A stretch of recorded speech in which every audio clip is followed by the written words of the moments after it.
আপনি ওই পিছনে যান।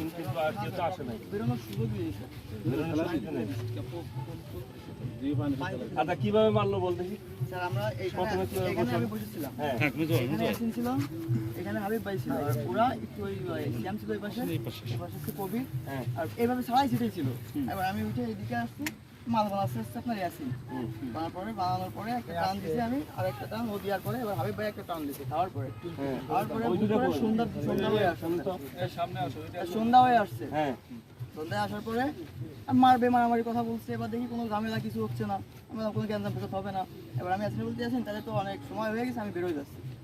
যে বেরোয় যাবো উঠছি, উঠার পরে ওর গলায় ছুরি মেরে দিচ্ছে, চাকু মেরে দিচ্ছে। কিভাবে মানে কেন মারলো হঠাৎ করে কোনো কারণ ছাড়াই স্যার। যে গাঁদা বেচার কথা বললো যে স্যার ওইটা তো টাকা দিয়ে দিছে। এবার হাবিব ভাই টাকা মানে